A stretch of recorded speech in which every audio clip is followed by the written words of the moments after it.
kelompok 4 yang anggotanya Firman Fatur Rahman, Fahmi Sihab, Nur Hafidah, Eliana Nur Hafifah Gofur, Zikri Muhammad Nasir, dan Dea Naftalia Aprilia.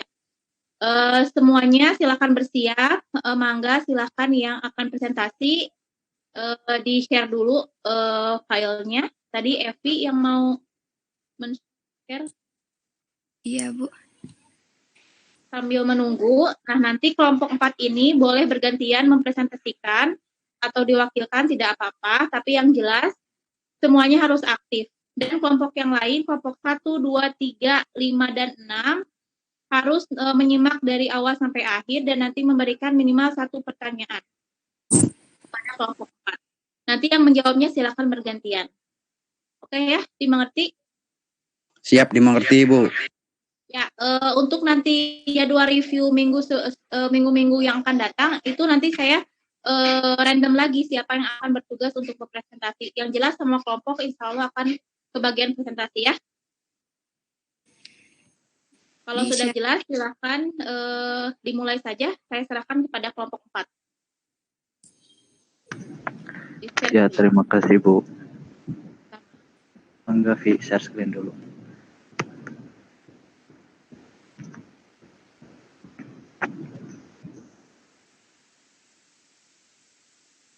Bismillahirrahmanirrahim. Assalamualaikum warahmatullahi wabarakatuh. Waalaikumsalam warahmatullahi wabarakatuh.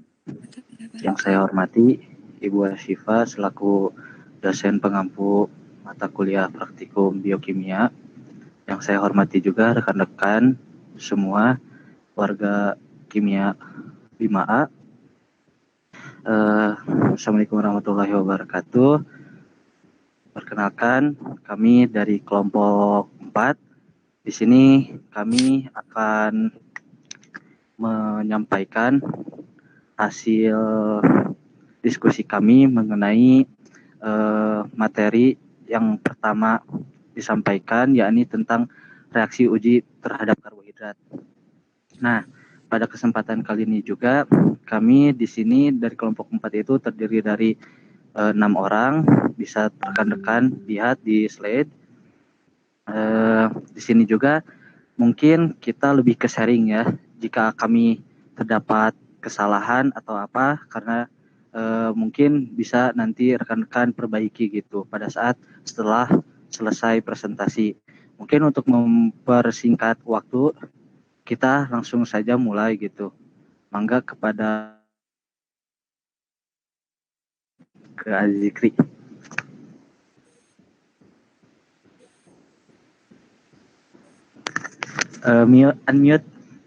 Unmute dulu.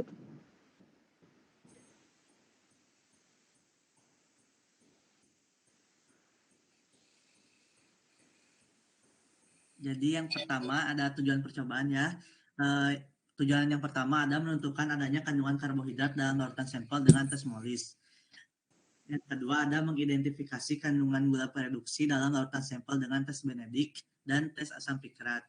Yang ketiga ada menentukan kandungan gula monosakarida itu terbalik dalam larutan sampel dengan tes Barfoot. Yang keempat ada mengidentifikasi adanya kandungan polisakarida dalam sampel dengan tes iodium. Yang kelima ada menentukan perubahan warna pada hidrolisis kanji pada selang waktu tertentu serta mengidentifikasi senyawa hasil hidrolisis kanji. Yang keenam ada menentukan konsentrasi karbohidrat pada sampel jagung dengan metode Loews score. Yang terakhir ada menentukan massa KiO3 untuk pembuatan larutan standar.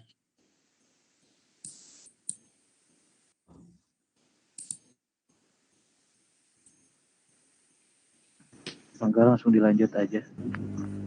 Oke, jadi untuk prinsip pada percobaan ini itu, jadi untuk mengetahui adanya suatu kandungan kandungan karbohidrat dari dalam suatu zat yang akan kita uji itu, kita uji dengan reaksi tertentu gitu, yang ditandai dengan perubahan warna. Jadi secara umum prinsip percobaan baik itu uji Barfoot dan tes-tes lainnya gitu didasarkan secara umumnya itu pada prinsip ini gitu. Jadi kalau misalnya di dalam zat yang akan kita uji itu ada kandungan yang kita cari, maka akan dilihat perubahan warna pada saat kita uji dengan tes tersebut.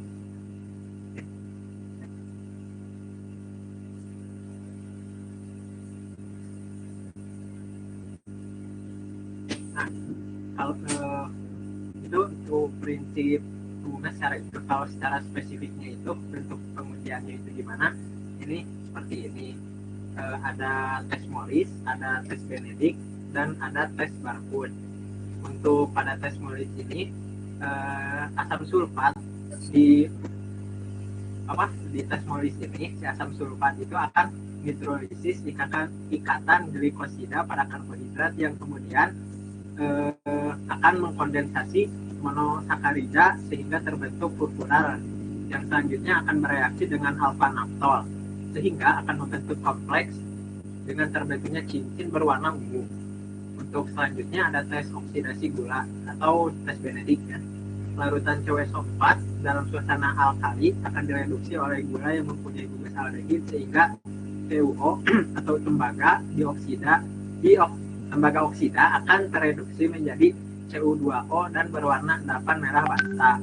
Untuk tes Barfoot selanjutnya tes oksidasi gula. Untuk tes Barfoot monosakarida akan mereduksi CO2 plus dalam suasana asam lemah menghasilkan endapan berwarna merah bata dari Cu2O. Nah, jadi dari sini juga bisa kelihatan gitu. Intinya kita mereaksikan reaksi tertentu agar di dalam gula itu akan menunjukkan bahwa ada ini tuh dengan tanda perubahan warna. Okay.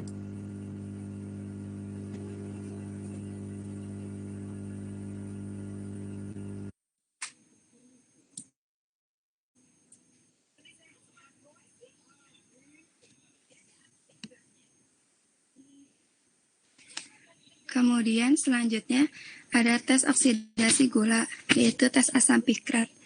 Prinsip ini yaitu karbohidrat yang bersifat gula prereduksi akan mereduksi asam pikrat membentuk asam pikramat yang ditandai dengan perubahan warna larutan dari kuning menjadi berwarna merah. Jadi dalam analisis karbohidrat, tes asam pikrat ini digunakan untuk mengetahui karbohidrat yang memiliki sifat gula prereduksi dan dengan karbohidrat yang tidak memiliki sifat gula prereduksi. Kemudian ada tes untuk ketosa dan pentosa dengan tes Sally-One-Off resorcinol untuk ketosa. Prinsipnya, perubahan fruktosa oleh HCl panas menjadi hidroksimetil furfural yang kemudian berkondensasi dengan resinol menghasilkan senyawa sukrosa yang mudah dihidrolisis menjadi glukosa yang akan menghasilkan warna orange. Jadi uji ini didasarkan pada fakta bahwa ketika proses pemanasan berlangsung, jadi ketosa akan lebih cepat terdehidrasi daripada aldosa yang menghasilkan warna orange. Kemudian tes iodium untuk kanji. Prinsipnya, iodium akan memberikan warna kompleks dengan polisakarida berwarna biru melalui suatu reaksi hidrolisis yang melibatkan enzim amilase. Jadi uji ini digunakan untuk menunjukkan adanya polisakarida dan ketika proses hidrolisis ini terjadi, maka warna biru yang dihasilkan dari iodium akan hilang karena molekul pati pada kanji meregang, sehingga iodium akan lepas dari kumpulan pati. Jadi karena iodium itu melepas dari kumpulan pati, jadi warnanya pun akan memudar. Kemudian ada hidrolisis kanji. Prinsipnya, proses pemecahan molekul amilum menjadi bagian-bagian penyusunnya yang lebih sederhana. Salah satu contohnya yaitu glukosa. Jadi hidrolisis kanji ini akan terjadi pada pemanasan dengan asam encer yang dimana semakin lama pemanasan berlangsung, maka warnanya pun akan semakin memudar dari biru tua menjadi tidak berwarna. Nah, dari proses pemudaran warna itu yang disebut dengan reaksi hidrolisis. Kemudian ada metode Loew-Scroll. Prinsipnya, reduksi Cu2 plus menjadi Cu plus oleh suatu monosakarida yang dilanjutkan dengan titrasi iodometri dalam penentuan kadar karbohidrat dalam sampel.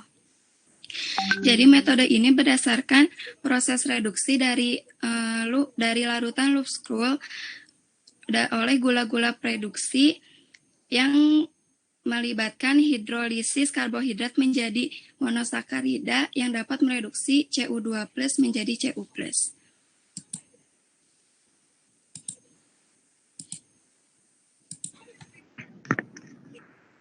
Nah, dilanjut ya mengenai untuk prosedur percobaan pada kali ini, kita itu terbagi menjadi 2 analisa gitu. Yang pertama itu kita menggunakan analisa kualitatif dan juga analisa kuantitatif. Mungkin yang pertama itu yakni tentang kualitatif. Analisa kualitatif itu sendiri merupakan suatu analisa yang dimana kita itu berkaitan dengan si zatnya itu sendiri gitu, apakah ada atau tidaknya zat yang kita inginkan gitu. Sedangkan untuk analisa kuantitatif yaitu mengenai tentang kuantitas, yakni berkaitan dengan berapa sih jumlah kadar gitu yang ada pada sampel kita gitu. Nah, untuk analisa kualitatif itu sendiri di sini kita menggunakan beberapa pengujian, yakni dengan menggunakan tes umum karbohidrat, yakni seperti tes Molis, kemudian ada tes oksidasi gula, yakni ada tes Benedict, Barfoot, dan asam pikrat. Kemudian ada juga tes untuk ketosa dan pentosa, yakni dengan menggunakan suatu uji Seliwanov, resorcinol untuk ketosa, serta juga ada tes iodium untuk kanji dan juga hidrolisis kanji.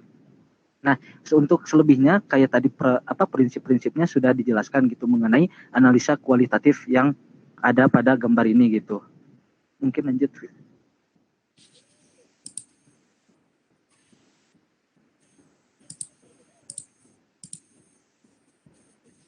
Nah, yang pertama itu seperti tadi yang teman-teman lihat gitu. Untuk tes umum karbohidrat itu yang pertama itu ada tes Molis, di mana teman-teman juga bisa lihat gitu untuk serangkaian apabila kita menguji suatu apakah si sampel itu mengandung suatu karbohidrat atau tidak, rekan-rekan bisa menggunakan diagram alir seperti yang tertera di gambar gitu, di mana untuk pada percobaan ini tuh kita menggunakan 2 mili karbohidrat, di mana sampel karbohidrat ini itu bebas ya, tergantung tergantung ada apa gitu, tergantung rekan-rekan punyanya apa gitu. Kemudian kita masukkan ke dalam tabung reaksi dan setelah itu kita menambahkan 2 tetes preaksi Molis. Nah, untuk preaksi Molis itu sendiri, preaksi Molis ini merupakan suatu preaksi yang digunakan untuk menentukan kandungan suatu karbohidrat dari suatu sampel. Jadi preaksi Molis ini itu merupakan salah satu uji pendahuluan gitu. Uji pendahuluan dalam melakukan suatu percobaan. Jadi jika kita ingin melakukan suatu reaksi-reaksi yang lain, maka tes Molis inilah yang pertama harus kita lakukan. Karena kita harus mengetahui terlebih dahulu apakah di dalam sampel kita itu terdapat karbohidrat yang nantinya karbohidrat ini pun akan terbagi lagi gitu. Ada apakah dia gula reduksi, apakah dia polisakarida, disakarida ataupun monosakarida gitu. Jadi hal inilah yang harus kita pertama lakukan gitu. Nah, adapun reaksi Molis ini itu sendiri, reaksi Molis ini merupakan suatu campuran dari alfa naftol dengan alkohol gitu, sehingga nanti akan didapatlah suatu larutan preaksi Molis itu sendiri gitu. Nah, di sini pun kalau pembuatan preaksi Molis itu di dunia lab itu sangat mudah gitu, mudah dilakukan. yakni tinggal menggunakan 5 gram alfa naftol dalam 100 mili alkohol atau kloroform gitu, jika kita ingin membuatnya. Nah, setelah kita menambahkan 2 tetes preaksi Molis, kemudian kita miringkan tabung reaksi tersebut dan kemudian kita teteskan H2SO4 gitu ke dalam larutan karbohidrat tadi. Nah, apa sih fungsi dari memiringkan posisi dari tabung reaksi gitu? Nah, posisi tabung reaksi ini, posisi miring ini itu digunakan karena jika kita menetes si H2SO4, ini H2SO4 tidak langsung bercampur ke dalam larutannya gitu, ke dalam larutan karbohidrat tadi.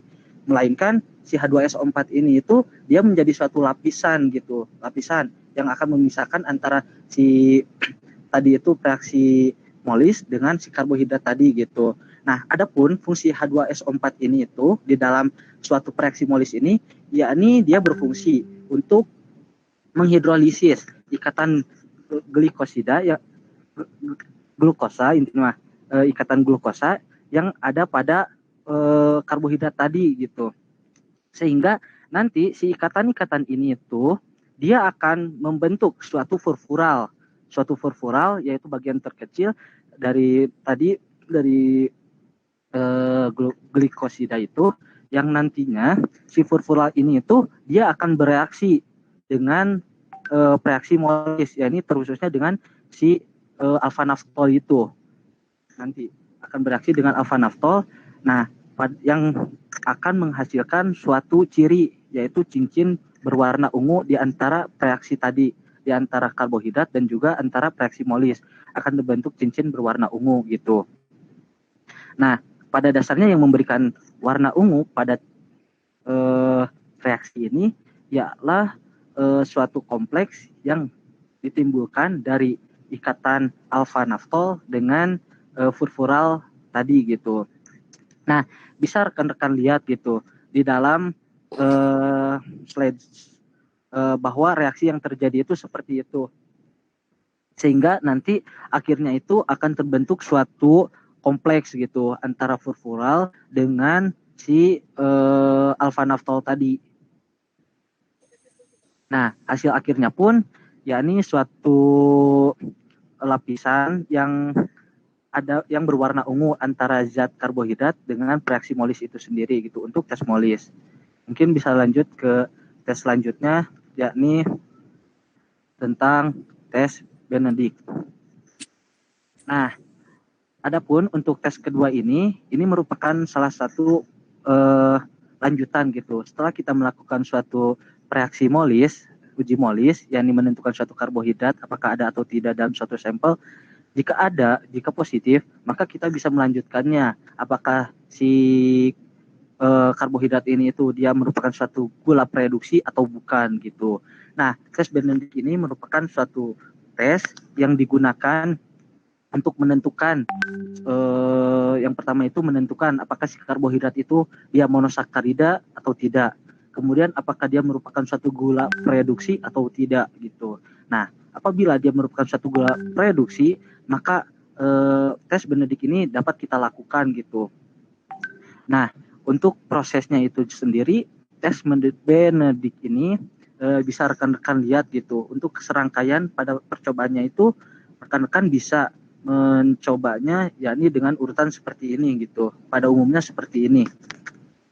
Nah, untuk reaksi Benedict ini dibuat dengan mencampurkan trinatrium sitrat dengan natrium karbonat yang dimana dilarutkan dalam aquades dan juga mencampurkannya dengan CuSO4 dengan tembaga 2 sulfat.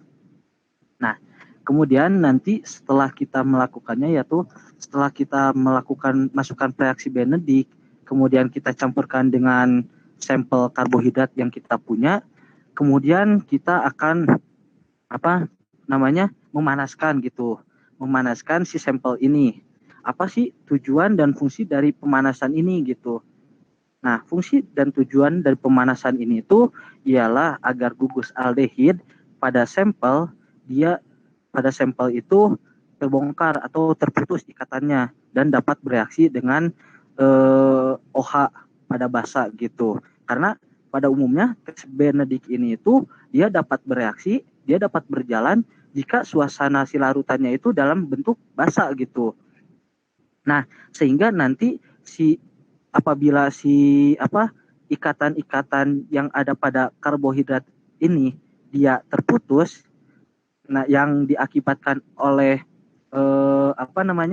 tereduksinya CuSO4 oleh gula ini gitu, dia akan bereaksi dengan OH yang disebabkan yang diakibatkan dari pencampuran antara natrium sitrat dan natrium karbonat itu. Nah, yang nantinya akan menghasilkan suatu asam karboksilat. Nah, secara umum tes Benedict ini itu dia akan menghasilkan tembaga 2, tembaga 1 ya.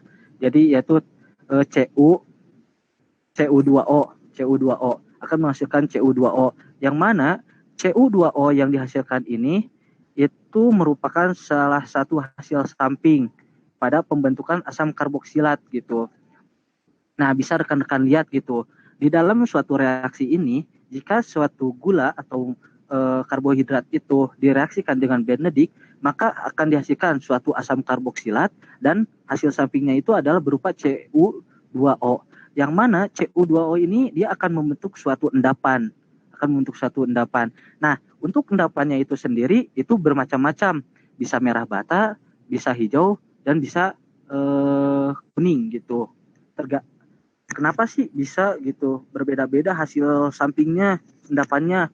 Hal itu dikarenakan bagaimana atau berapa banyak konsentrasi si monosakarida yang ada pada karbohidrat itu. Jika si kadar monosakarida pada karbohidrat itu tinggi, maka dia akan menghasilkan endapan berwarna merah.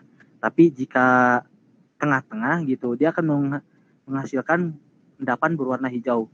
Dan jika si konsentrasi atau kadar monosakarida pada sampel itu sangat sedikit, maka warna yang akan dihasilkan, endapan yang akan dihasilkan yakni berwarna kuning. Seperti itu untuk tes Benedict ini. Mungkin untuk tes selanjutnya silakan.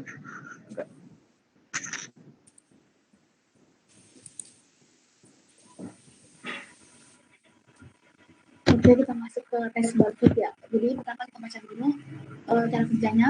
Pertama, membandingkan karbohidrat dimasukkan ke dalam tabung reaksi, lalu ditambahkan dengan reaksi baku juga, lalu menjadi campuran dan dimasukkan dalam penanas air mendidih selama 1 menit, lalu diamati dan diproduksi, lalu akan menjadi resina. Jadi tes barcode ini memiliki tujuan yaitu untuk membedakan monosakarida dan disakarida, atau bisa kita sebut juga untuk mengetahui gula produksi monosakarida dengan kontrol kondisi pH dan waktu pemanasannya. Uji barcode ini ditemukan oleh kimiawan Denmark yaitu Kristen Thomsen barcode yang sekarang kita kenal dengan uji barcode ini. Prinsip dari uji barcode pertama kita melakukan reagen barcode dulu, siapkan reagen barcode. Nah, reagen barcode ini terdiri dari senyawa kuprik asetat atau CU asetat. Nah, dia nanti akan dilarutkan dalam air dan ditambahkan oleh asam asetat. Nah, yang hasilnya nanti akan menjadi endapan merah kuprik oksida.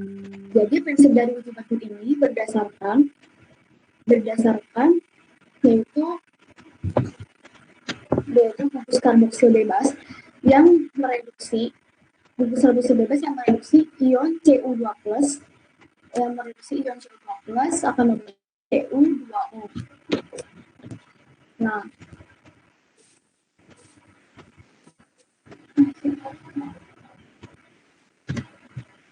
suara saya kedengaran kan ya, Lu? Terdengar ya. Lanjutkan. Nah, masih yang barcode. Pada uji barcode tadi, nah itu tuh kita mereaksikannya dalam suasana asam, dan suasana asam itu untuk disakarida itu dia tuh mengalami reaksi yang sangat lambat, sehingga dia tuh membutuhkan waktu yang sangat lama pada pemanasannya. Gitu. Nah, dalam suasana asam itu si disakarida, polisakarida, nah dia itu nanti akan terhidrolisis secara parsial menjadi monomer, sebagian kecil monomer. Nah, hal itulah yang untuk membedakan polisakarida, disakarida, dan monosakarida. Nah, nantinya monomer-monomer itu akan bereaksi dengan fosfomolibdat yang akan menjadi senyawa biru. Senyawa biru nanti, di bawahnya itu akan ada endapan. Nah, untuk polisakarida itu, dia itu kandungan monosakaridanya itu lebih kecil, sehingga larutan birunya nanti inesilfenolnya itu lebih kecil pula. Dan itu nanti akan menghasilkan endapan. Nah, untuk disakarida sendiri itu kan endapannya sedikit, dia tetap positif dapat menghasilkan endapan merah, tapi dia harus dengan pemanasan yang lebih lama gitu.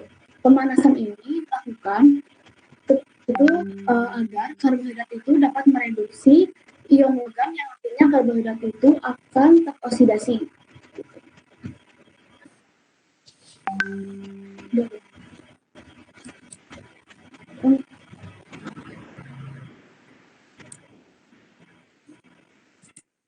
Yang asam nitrat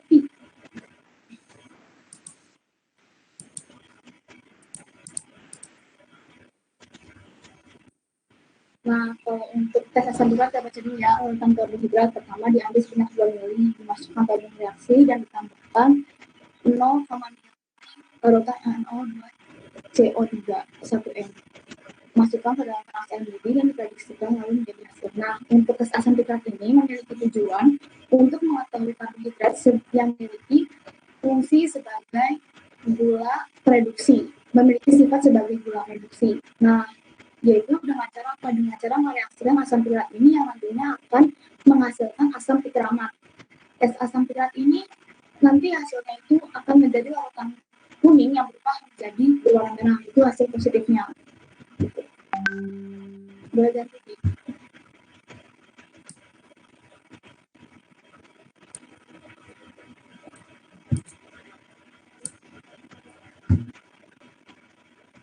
Nah, untuk yang ketiga, yang tes Seliwangi. Pertama, karbohidrat di pipet 3 tetes dan dimasukkan ke dalam tabung reaksi. Akan 3 ml reaksi Seliwangi dan dimasukkan ke dalam penapas mendidih, lalu diprediksikan dan menjadi hasil. Nah, untuk tes Seliwangi ini, dia pun berfungsi atau bertujuan untuk mengetahui karbohidrat dalam yang masuk kategori sebagai ketosa dan aldosa. Ketosa itu memiliki gugus fungsi keton dan aldosa itu memiliki gugus fungsi aldehid. Nah, pada dasar dari uji ini itu adalah ketosa itu lebih cepat terdehidrasi dibandingkan aldosa saat pemanasan.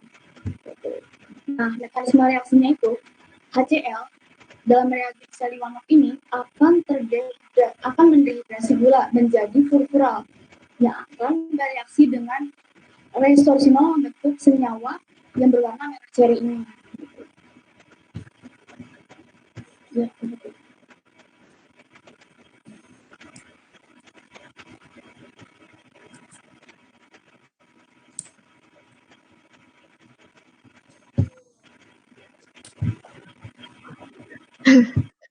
Untuk selanjutnya, yaitu tes iodium untuk kanji. Nah, prosedurnya itu, larutan kanji 1% masukkan ke dalam 3 buah tabung reaksi masing-masing 3 ml. Tabung 1, tambahkan 2 tetes air. Tabung 2, tambahkan 2 tetes larutan HCl 6 molar. Tabung 3, tambahkan 2 tetes larutan NaOH, kemudian kocok. Nah, terakhir yaitu tambahkan 1 tetes larutan iodium 0,01 molar ke dalam setiap tabung. Nah, hasilnya, kita tahu bahwa apabila amilum diberi larutan iodium, maka akan menghasilkan warna biru. Nah, warna biru tersebut ini disebabkan oleh molekul amilosa yang membentuk senyawa dengan iodium. Nah, sehingga kita dapat menyebut bahwa iodin ini berperan sebagai indikator yang akan menunjukkan perubahan warna pada sampel. Hasilnya diprediksi bahwa tabung 1 itu menghasilkan larutan berwarna biru, tabung 2 menghasilkan larutan berwarna biru juga. Nah, tabung 3 itu tidak terjadi perubahan warna atau warnanya itu tetap berwarna putih keruh. Next.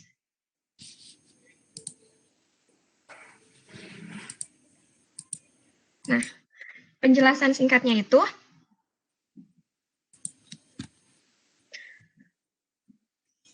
penambahan Aquades pada karbohidrat ini tidak akan mengubah struktur karbohidrat. Jadi Aquades yang ditambahkan ke dalam larutan kanji ini bersifat netral dan tak berwarna sehingga tidak akan terjadi perubahan bahan gitu, tidak akan mempengaruhi bahan gitu. Aquades di sini hanya berfungsi untuk melarutkan saja, tidak akan menghidrolisis kanji atau amilum yang di dalam kanji tersebut. Sehingga ketika ditambahkan iodin, ini larutan pada tabung 1, ini akan menghasilkan warna biru gitu. Kemudian dalam larutan asam, amilum dalam kanji ini akan terhidrolisis dan mudah berikatan dengan iod menghasilkan warna biru gitu. Dapat dilihat pada struktur di sampingnya, itu kompleks biru iodium amilum. Nah, kita tahu bahwa kanji ini mengandung pati atau amilum. Nah, amilum ini tersusun atas unit-unit glukosa yang membentuk rantai helix dengan ikatan konjugasi pada setiap unit glukosanya. Nah, bentuk ini mengakibatkan amilum dapat membentuk kompleks dengan iodium yang dapat masuk ke dalam struktur helixnya gitu, ke dalam spiral dari amilum tersebut. Nah, sehingga akan menghasilkan warna biru gitu. Kemudian dalam suasana basa, NaOH ini akan halangi reaksi antara amilum dengan iod. Hal ini dikarenakan iod bereaksi terlebih dahulu dengan basa. Nah, sehingga iod tidak akan bereaksi dengan amilum. Nah, persamaan reaksinya itu I2 ditambah NaIO3 dan molekul air yang tak berwarna. Sehingga ketika dalam larutan sampel ditambah basa, ketika terus ditambahkan iodin, ini tidak akan menghasilkan perubahan warna, atau warnanya itu cuman pudar aja gitu, tambah pudar aja. Next.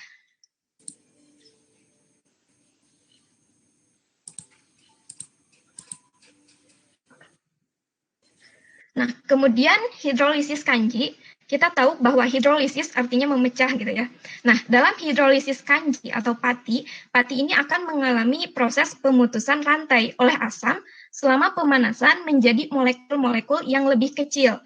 Dan ketika diuji dengan iodin, maka akan menghasilkan warna biru sampai tak berwarna. Nah, prosedurnya itu 10 ml larutan kanji 1% ini dimasukkan ke dalam tabung reaksi, kemudian ditambahkan HCl yang nantinya akan menghidrolisis, kemudian dimasukkan ke dalam air mendidih. Nah, setiap selang 3 menit, ini selama 15 menit, ambil 5 tetes campuran. Nah, letakkan 1 tetes campuran pada plat tetes, kemudian tambahkan 1 tetes iodin, 0,01 molar, kemudian bandingkan dengan larutan kontrol. Nah, kemudian tambahkan Na2CO3, kemudian nanti hasil akhir dari hidrolisis ini ditambahkan reaksi Benedict. Nah, Na2CO3 ini berfungsi untuk menghambat reaksi hidrolisis amilum oleh enzim amilase, sehingga proses sebelum ditambah Na2CO3 ini tidak akan mengalami proses hidrolisis lagi. Nah, hasilnya ini prediksinya pada 0 menit, artinya tidak dilakukan pemanasan, ini larutan kontrol. Jadi ketika ditambah iodin, itu akan menghasilkan warna biru. Kemudian amilum ini akan terhidrolisis menjadi amilosa. Nah, ketika direaksikan atau menghasilkan warna biru juga. Kemudian amilosa ini terhidrolisis menjadi amilodextrin pada menit ke-6 akan menghasilkan warna ungu ketika ditambah iodin. Kemudian erythrodextrin akan menghasilkan warna merah, dan acrodextrin ini menghasilkan warna kuning. Dan pada 15 menit ini akan amilum terhidrolisis menjadi tidak berwarna. Nah, jika hidrolisis ini terus berlanjut, maka maltosa ini hasil akhirnya itu monosakarida, yaitu glukosa. Nah, kemudian maltosa ini akan diuji dengan reaksi Benedict.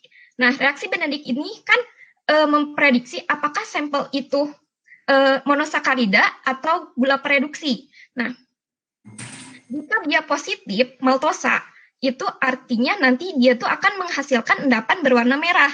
Artinya hidrolisis kanji ini berhasil gitu. Jadi amilum berhasil dihidrolisis menjadi maltosa jika direaksikan dengan Benedict menghasilkan endapan berwarna merah bata. Next. Next, Evi.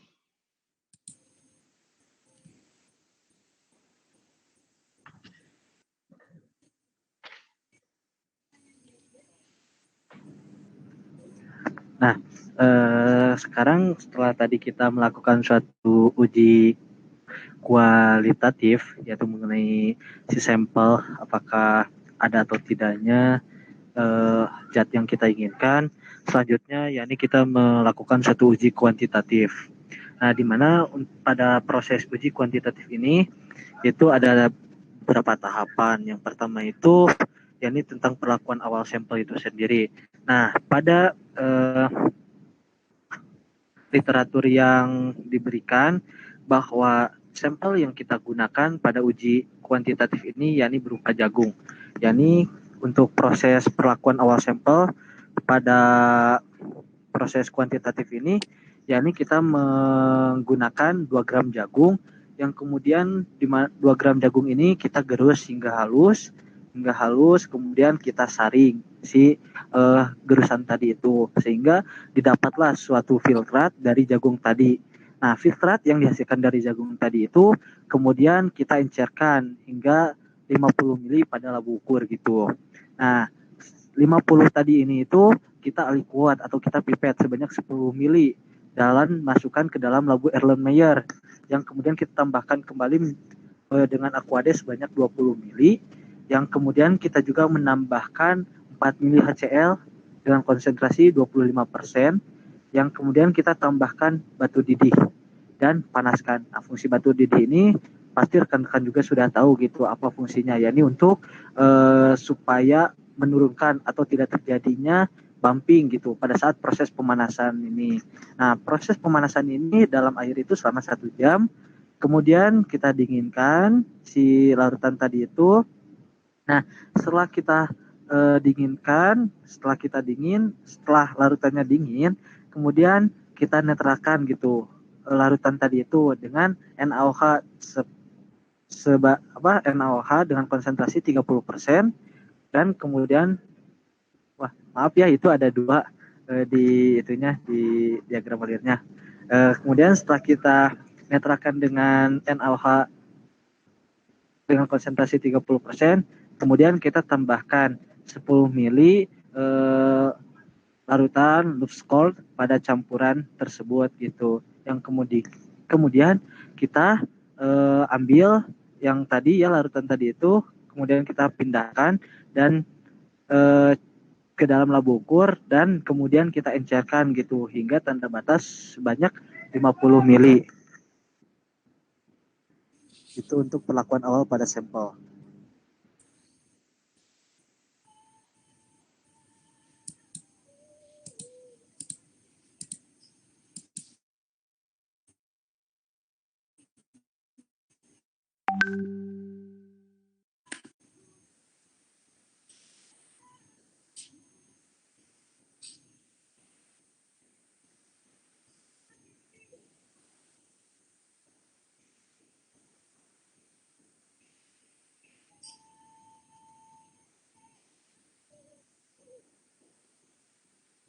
Dia di unmute dulu, Dek.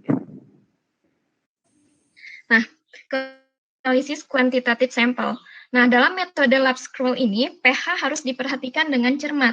Jika pH-nya ini terlalu asam, maka akan menimbulkan overestimate pada reaksi, sebab akan terjadi reaksi oksidasi ion iodida menjadi I2. Ini I2 ya, maaf teman-teman. Nah, kemudian jika pH-nya terlalu basa, maka hasil reaksinya itu akan lebih rendah daripada yang sebenarnya.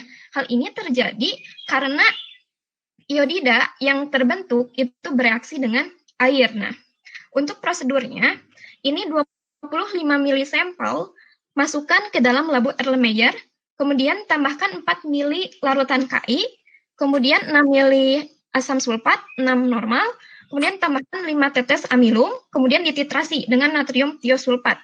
Nah, hasilnya, kita ke sini dulu ya. Jadi, sampel ini diprediksi bahwa dalam sampel ini mengandung kupri oksida berlebih. Nah, kupri oksida berlebih ini akan bereaksi dengan asam sulfat menghasilkan CuSO4 dan molekul air. Nah, CuSO4 ini kemudian bereaksi dengan Ki menghasilkan CuI2 dan K2SO4 yang berwarna coklat dan berbuih. Nah, karena CuI ini tidak stabil sehingga mudah terurai. Nah, terurainya menjadi CU2, I2, dan I2. Nah, I2 ini akan ditambahkan amilum. Amilum ini di sini berfungsi sebagai indikator sehingga larutannya itu, larutan dalam labu Erlenmeyer itu akan berwarna biru. Nah, kemudian dengan natrium tiosulfat. Nah, titik akhir titrasi ini dapat diketahui dengan terjadinya perubahan warna dari larutan berwarna biru menjadi putih keruh. Nah, hasilnya itu larutan berwarna putih keruh ya, teman-teman. Ini maaf salah. Next.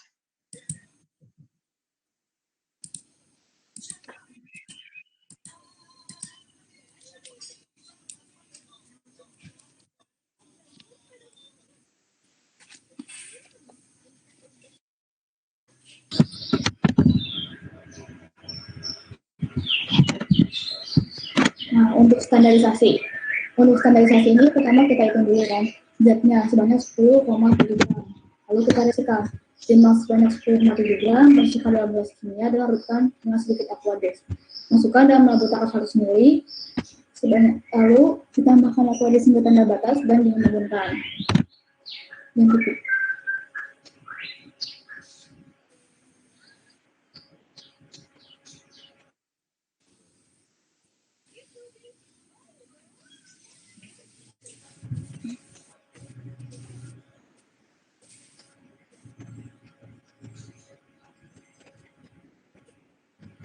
Eliana, suaranya terputus ya.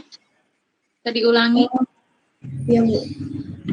Jadi untuk standarisasi ini pertama itu kita membuat larutan standar KIO3, yaitu dengan kita menghitung massa zatnya dulu. Yaitu kita dapat hasil bahwa sebanyak 10,7 gram. Pertama kita timbang dulu, lalu kita masukkan ke dalam gelas kimia, larutkan dengan sedikit aquades, masukkan ke dalam labu takar 100 ml, tambahkan aquades hingga tanda batas dan homogenkan. Lalu yuk. Lagi.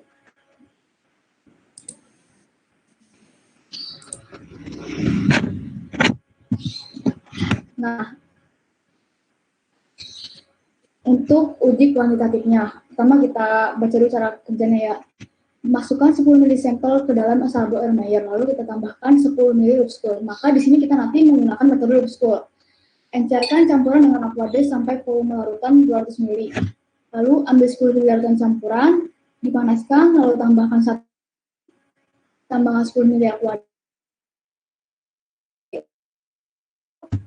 Lalu dititrasi amilum campuran dan titrasi dengan Na2S2O3. Jadi mekanisme campurannya yaitu monosakarida di sini akan mereduksikan CuO dalam larutan Lubskull menjadi Cu2O. Nah, kelebihan CuO ini akan direduksikan dengan Ki berlebih sehingga dilepaskan I2. I2 yang dibebaskan tersebut dititrasi dengan larutan Na2S2O3. Pada dasarnya, prinsip metode analisa yang digunakan adalah iodometri, karena yang akan dianalisa adalah I2 yang bebas untuk dijadikan dasar penerapan kadar. Nah, proses iodometri ini adalah proses titrasi terhadap iodium atau I2 bebas dalam larutan. Apabila terdapat zat oksidator kuat, misalnya H2SO4 dalam larutannya yang bersifat netral, itu akan menjadi sedikit asap.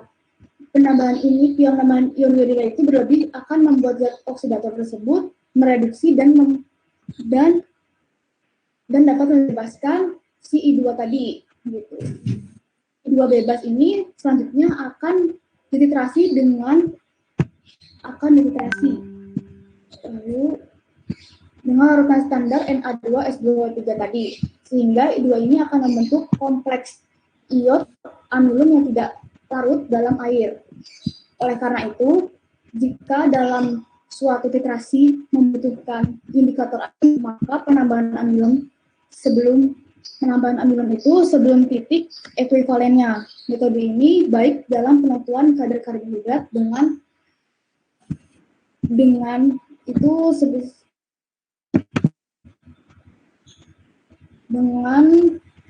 dengan besaran yaitu sekitar 10%. Ya, sudah.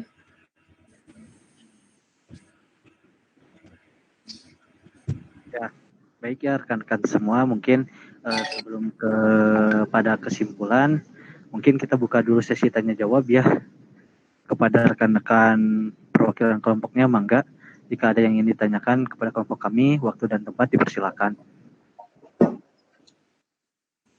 Dari kelompok dulu mau nanya.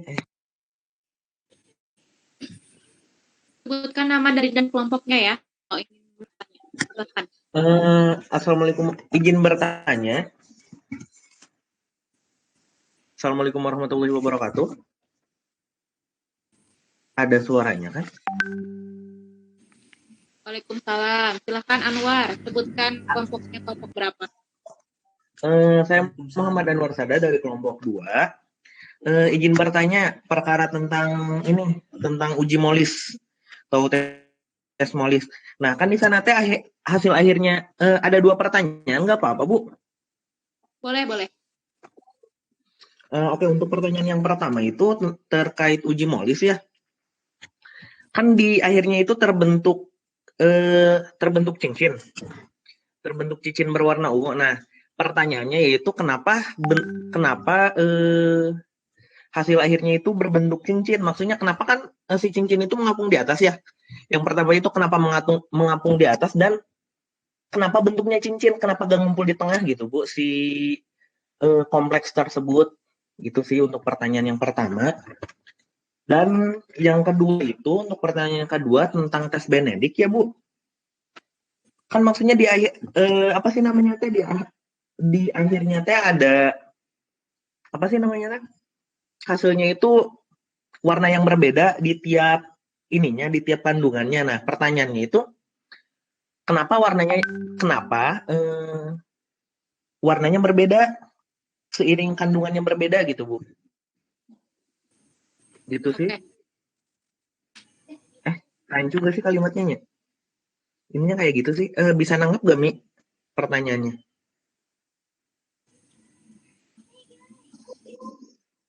Fahmi? Kalau saya bisa sih menangkap, tapi mudah-mudahan kelompok 4 bisa menangkapnya.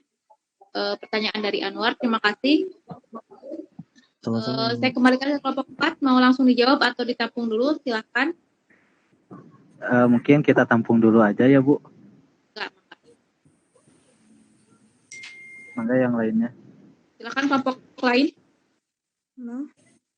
Assalamualaikum. Izin. Halo. Ya, Lisa, silakan dari kelompok berapa? Assalamualaikum. Perkenalkan saya Lisa. Saya izin bertanya dari kelompok 3. Ya.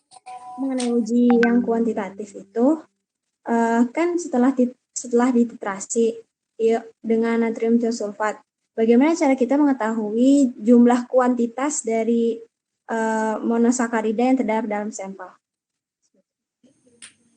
Ya, terima kasih Lisa. Ada satu lagi boleh, Bu? Oh, mangga. Pada uji Seliwanov, kenapa ketosa itu lebih cepat bereaksi daripada aldosa? Terima kasih. Ya, terima kasih. Maka Fahmi.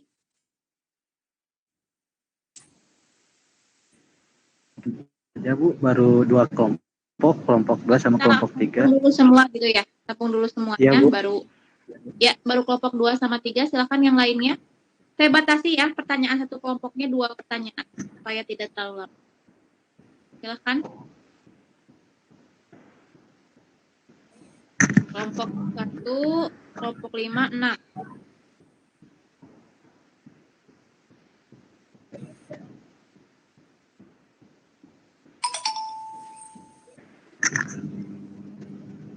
Ayo, mana kelompok 1?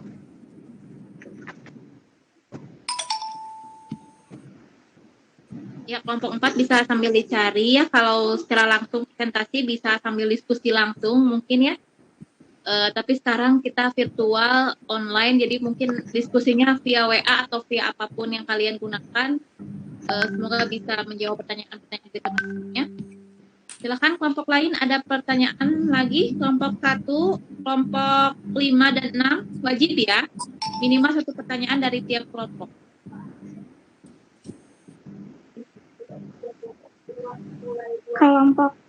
Kelompok 1 izin bertanya. Ya, silakan Melinda. Iya, saya Melinda Fajria dari kelompok 1 ingin bertanya kepada kelompok 4, mau menanyakan untuk pembuatan awal sampel.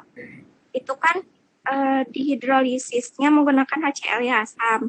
Terus setelah didinginkan, netralan juga dengan NaOH. Nah, itu tuh kenapa gitu dinetralkan? Apakah berhubungan dengan tes yang analisis selanjutnya yang dijelaskan oleh Dea tadi? Nah, untuk di uji yang analisis yang terakhir, untuk penambahan HCl itu apa fungsinya? Pertanyaannya. Terima kasih. Apa dapat dimengerti? Oh iya. Bisa. Ya, terima kasih Melinda. Lanjut 2 kelompok lagi, kelompok 5 dan 6.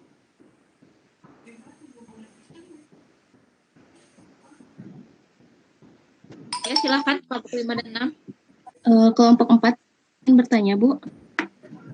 Aida ya, silakan Aida. Ya. Bismillahirrahmanirrahim. Assalamualaikum warahmatullahi wabarakatuh. Saya Denur Ajijah dari kelompok 4 ingin izin bertanya kepada kelompok 6. Aida kelompok 6 izin kelompok 6 ingin bertanya kepada kelompok 4 mengenai tes kualitatif tadi itu di setiap tesnya ada perlakuan seperti yang larutannya dulu yang dimasukkan ke dalam tabung reaksi, tapi pas di tes oksidasi gula ada yang dimasukkannya reaksinya terlebih dahulu ke tabung reaksi. Nah, apa perbedaannya atau apa alasannya gitu dari apa perbedaan perlakuan itu? Ada yang larutan karbohidratnya dulu yang dimasukkan dan juga ada yang dimasukkan terlebih dahulunya reaksinya. Terima kasih. Assalamualaikum. Ya, sama Aida. Selanjutnya terakhir silakan kelompok 5. Ya, siapa nih? Izin bertanya Bu dari kelompok 5 Ajeng. Ya, Ajeng boleh. Yang pertama untuk tes Barfoot kan digunakan untuk menentukan monosakarida.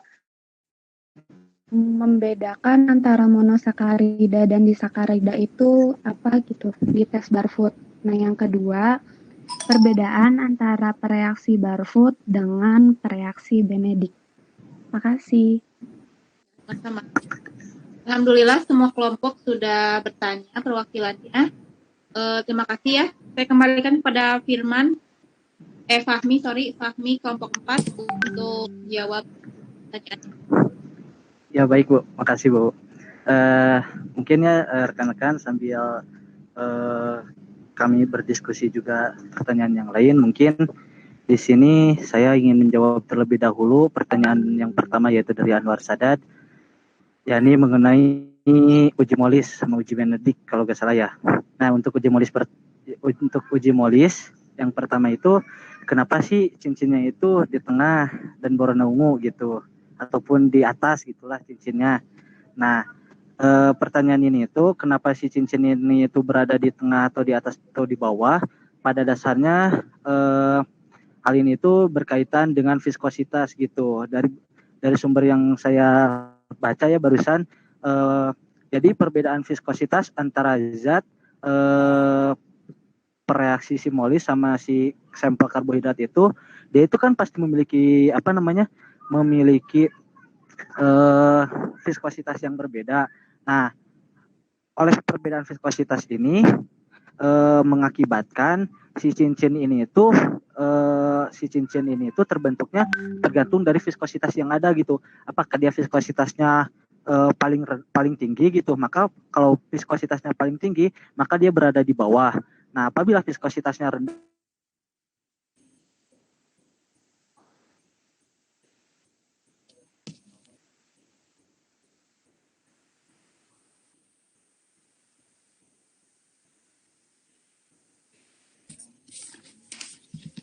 Halo, Fahmi, suaranya menghilang ya? Iya.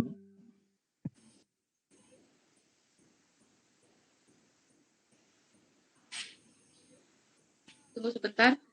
Fahmi, sudah masuk kembali apa belum?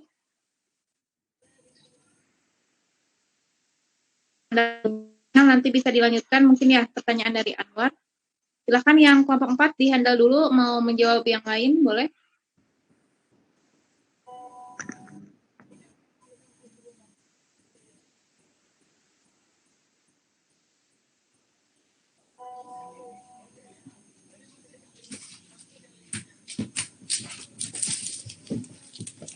Silahkan kelompok 4, mungkin sambil menunggu Fahmi jawab yang pertanyaan yang lain.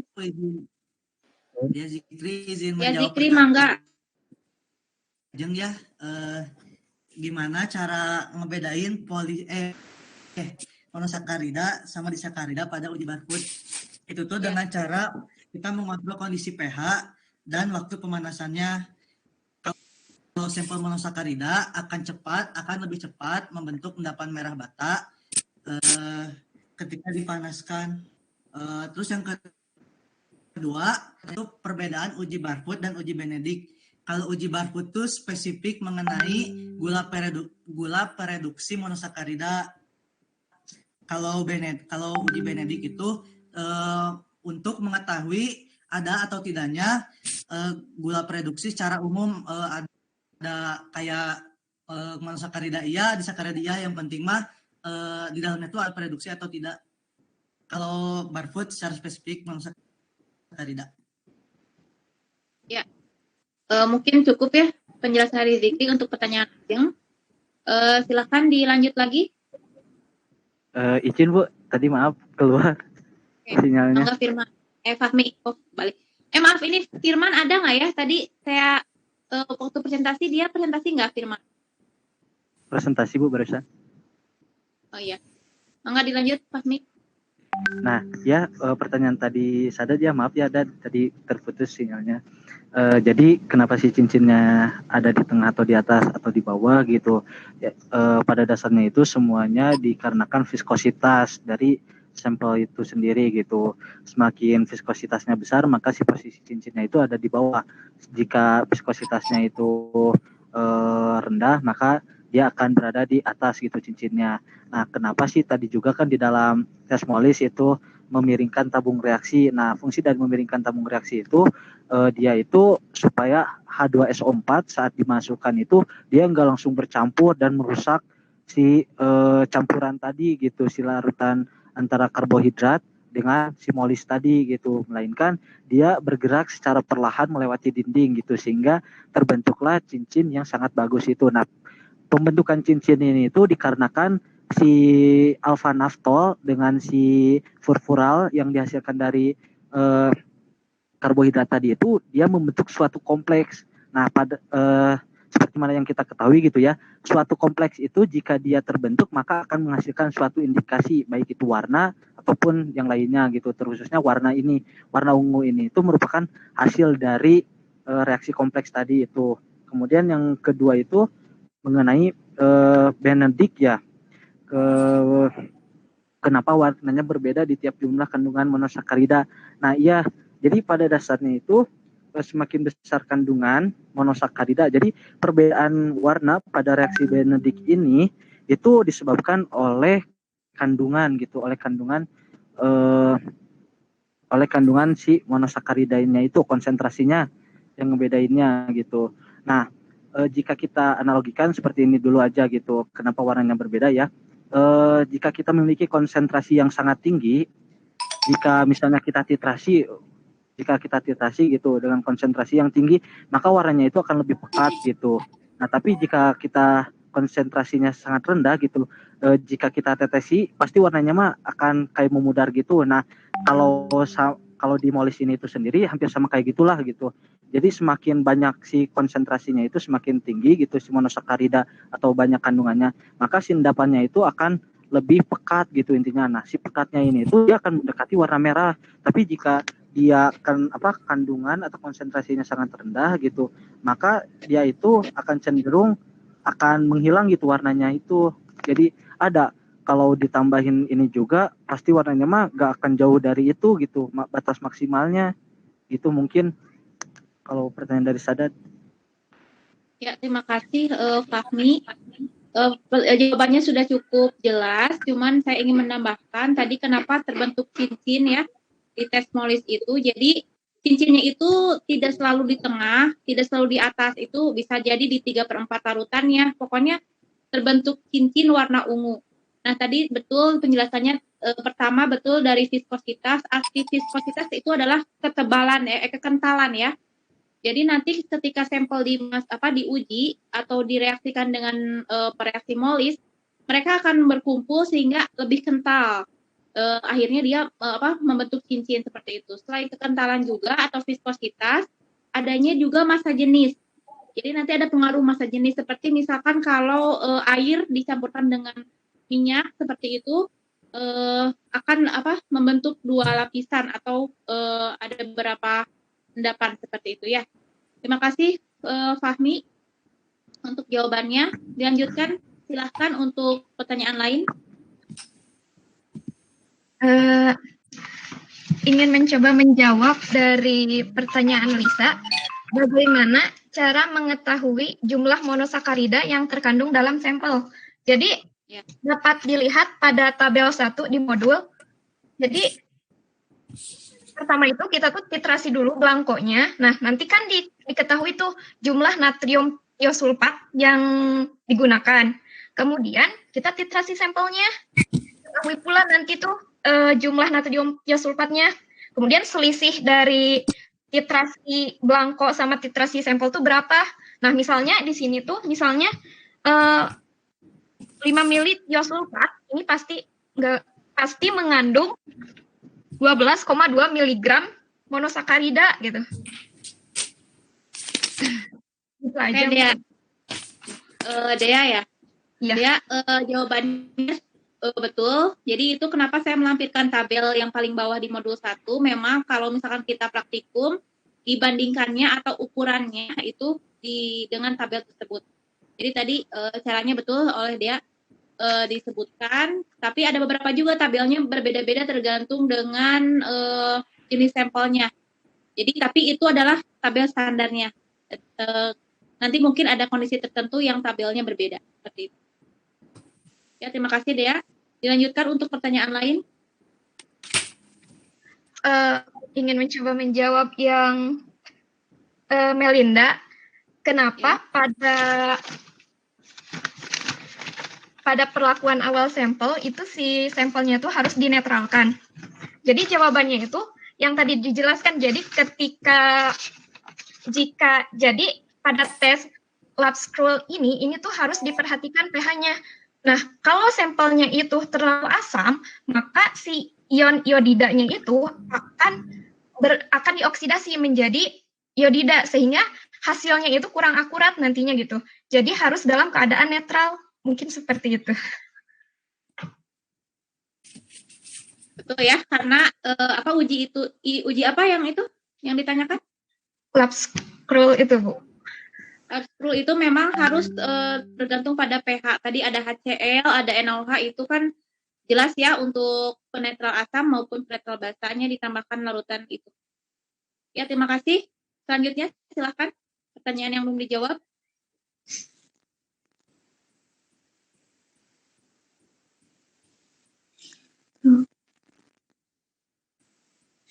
Eliana, silakan Eliana mau menjawab. Bu, izin jawab yang kata pertanyaan Lisa Desril yang kata ketosa kenapa lebih cepat. Nah, pada hasilnya itu kalau dilihat di sini bahwa tes Seliwanov itu populer digunakan dalam menguji karbohidrat secara kualitatif. Nah, hasilnya itu kalau ketosa itu dia menghasilkan positif, gula yang diujinya itu ya dia itu hasilnya positif, tapi kalau misalnya yang aldosa itu dia memberikan hasil negatif, makanya jadi ketosa yang terhidrolisis lebih cepat dibandingkan aldosa gitu. Ya, secara prosedur betul ya seperti itu. Ada lagi pertanyaan yang belum dijawab?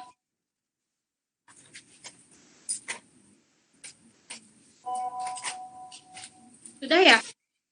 Ada yang belum terjawab apa belum ya? Pertanyaan kelompok 1 tadi sudah. Sudah Oh, apa belum dari ya, Fahmi? dari Aida Ada mungkin yang... ya belum ya. Oh iya benar, Aida. Yang Dari Aida. alasan kenapa sih pada saat reaksi itu, uji itu ada yang reaksi dulu, ada yang sampelnya dulu ya. Oh betul. Ya. Kan ada yang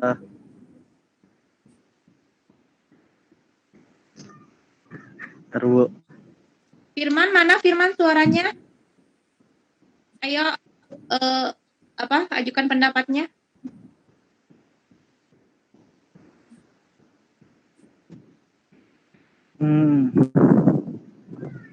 Yang lain bisa membantu.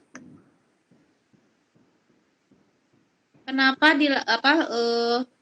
tahapannya itu pelarut dulu, kemudian larutan dulu, itu kenapa alasannya seperti itu?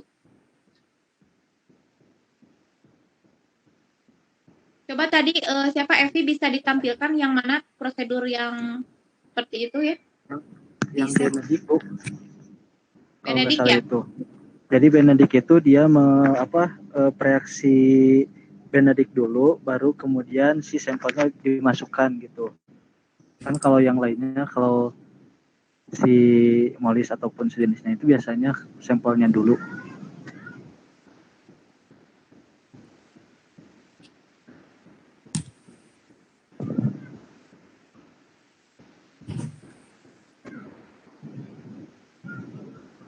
Oke. Saya kasih clue itu dari kandungan Benediknya. Coba lihat kandungan Benedik. Di sana ada trinatrium sitrat, kemudian kalau nggak salah ada sulfat. Nah, itu clue-nya ya. Kenapa dilakukan Benedik? Jadi kalau tes Benedik itu kan dia itu berkonsentrasi pada suasana basah ya. Jadi kalau misalnya kita melakukan si karbohidratnya dulu, mungkin si karbohidratnya itu akan langsung salah.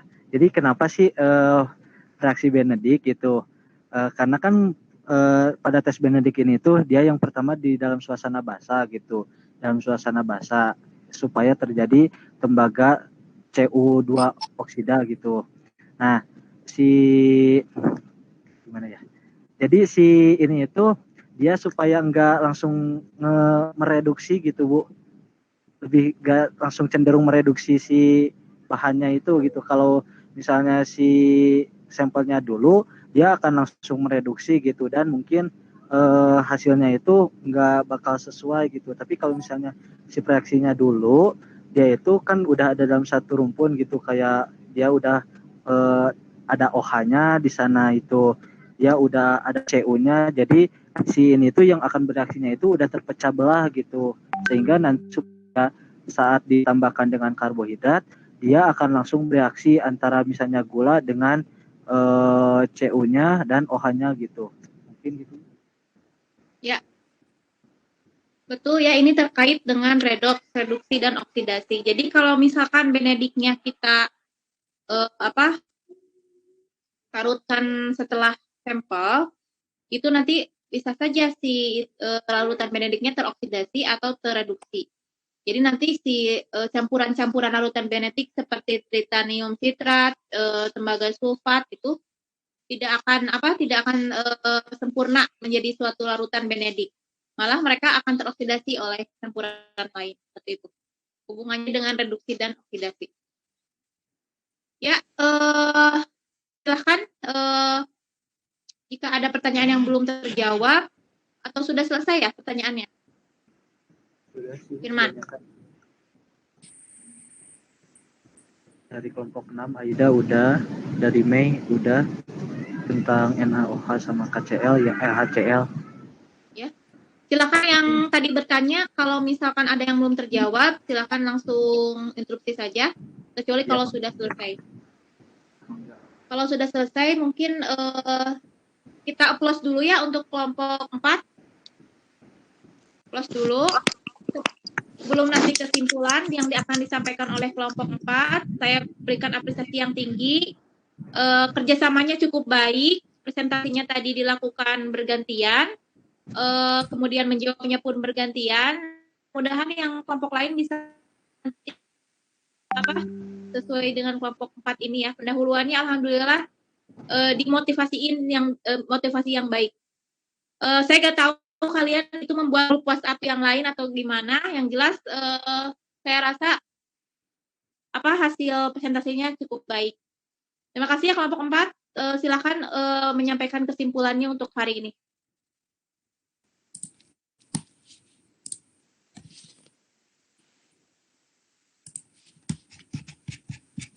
Slide-nya, Pi. Udah ada belum? Belum. Nah, udah.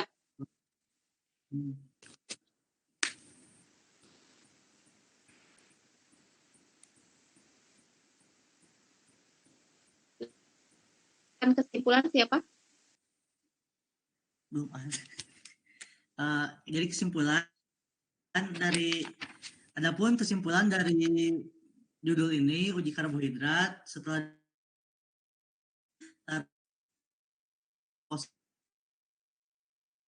terbentuk dua lapisan dan antar zatnya berwarna ungu. Yang kedua, hasil tes Benedict positif jika berwarna hijau, kuning, atau merah kejingaan. Sedangkan hasil tes asam pikrat positif jika adanya perubahan warna menjadi merah. Warna merah ini adalah asam pikramat yang merupakan hasil reduksi dari asam pikrat. Hasil tes Barfoot positif jika berwarna merah bata akibat dari reduksi ion CO2+ menjadi ion Cu+. Hasil tes iodium positif jika berwarna biru akibat adanya reaksi antara iodium dan amilum. Yang keempat, ada perubahan warna yang terjadi dan hasil nyawa didapatkan bisa dilihat pada tabel 2 di cara kerja. Yang tadi yang waktu 0 menit warnanya apa, terus nama sejawanya apa. Yang keenam, ada konsentrasi karbohidrat yang terdapat dalam sampel jagung ditentukan berdasarkan selisih titrasi blanko dengan titrasi sampel melalui metode loop screw. Yang terakhir ada massa KiO3 untuk membuat lautan standar sebesar 10, gram. Terima kasih. Oke, terima kasih Zikri dan kelompok 4 ya. Fahmi, mungkin mau ditutup dulu sebagai moderator? Iya, Bu. Ya, mungkin hanya itu yang dapat kami sampaikan mengenai hasil diskusi kami tentang uji karbohidrat ini. Apabila banyak kekurangan, mohon maaf karena kami pun masih dalam tahap belajar gitu. Jika ada suatu kelebihan atau apapun itu semata-mata datangnya dari Allah Subhanahu wa taala. Mungkin hanya sekian dari kelompok kami. Assalamualaikum warahmatullahi wabarakatuh. Waalaikumsalam warahmatullahi wabarakatuh. Sekali lagi kita beri applause dulu kepada kelompok 4.